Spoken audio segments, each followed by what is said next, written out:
Many people still don't know this. And this is coming from the U.S. government's own website, by the way, the only trial ever held on the assassination of Martin Luther King Jr. was in 1999, and that trial found that he was not killed by James Earl Ray. Today is the anniversary of the day Martin Luther King Jr. was murdered in Memphis, Tennessee. Also, the King family, which essentially never goes to Memphis, has gone to Memphis to put focus on political violence in the United States and around the world. And something that this article and all these articles, I mean, if you look up MLK, you'll probably immediately find articles about the family going to Memphis. What is not being talked about is the fact that it was our own government and various factions of our own government that executed Martin Luther King Jr.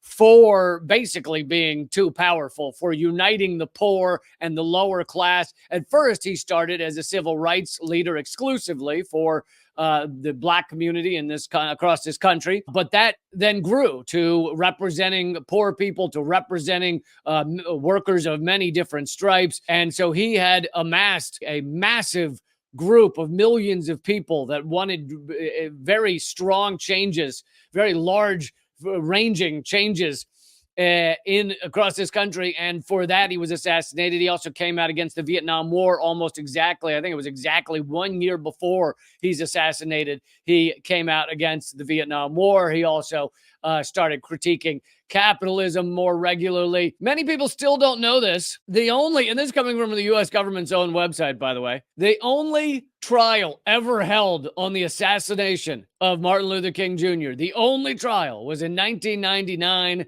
and that trial found that he was not killed by James Earl Ray, who was the man who spent his entire life in prison for killing Martin Luther King Jr.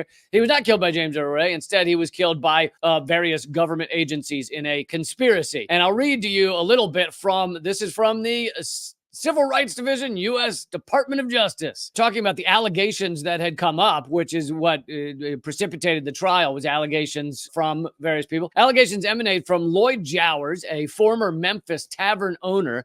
And at this time in his life, Lloyd Jowers, by the way, was in his 90s. He had nothing to gain by saying he was part of the plot to kill King. He wasn't going to get rich on a book deal. He was actually on his deathbed during the trial, basically. Anyway, allegations emanate from Lloyd Jowers, a former Memphis tavern owner, and Donald Wilson, a former agent with the FBI. Now, Jowers, something you need to know, was the tavern, the bar he operated. The back of it looked straight out onto where MLK Jr. was shot. So very easy shot from the back of Lloyd Jowers' tavern. Anyway, Jowers claimed that he participated in a conspiracy to kill Dr. King, along with an alleged mafia figure, Memphis police officers. That's key. There were police officers, and as is brought forward by William Pepper in his book, Plot to Kill King, he says it was a Memphis police officer that actually took the shot that killed King, and also a man named Raul. According to Jowers, one of the conspirators shot Dr. King from behind his tavern.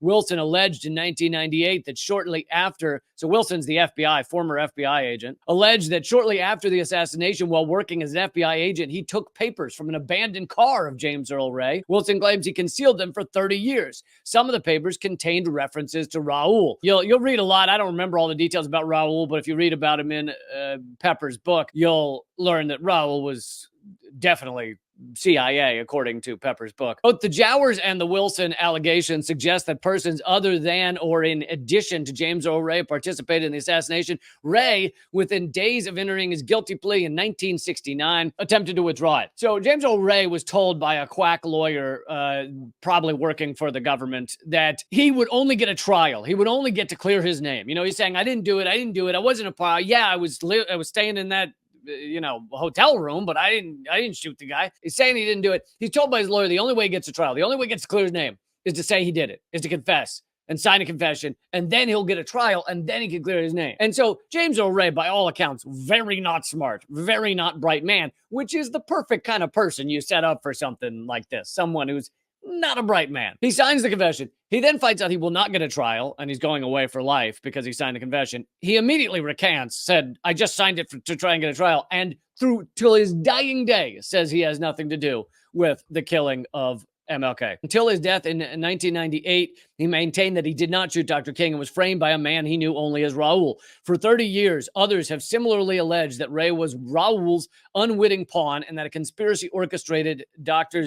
King's murder. In King versus Jowers, which was the 1999 trial. And why is it King versus Jowers? Because the King family signed on. Oh, even the King family does not believe that James Earl Ray killed their father and their brother and their husband.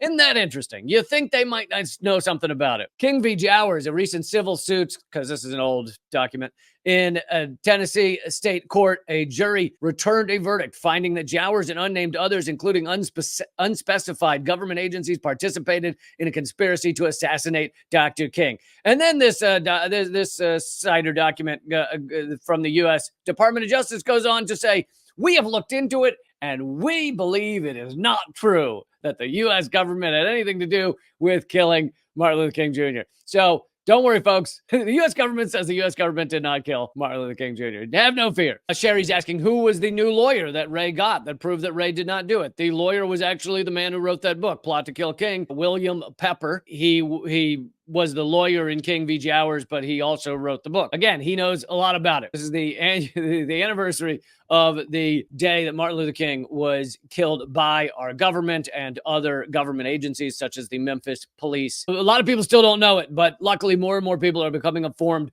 about this fact.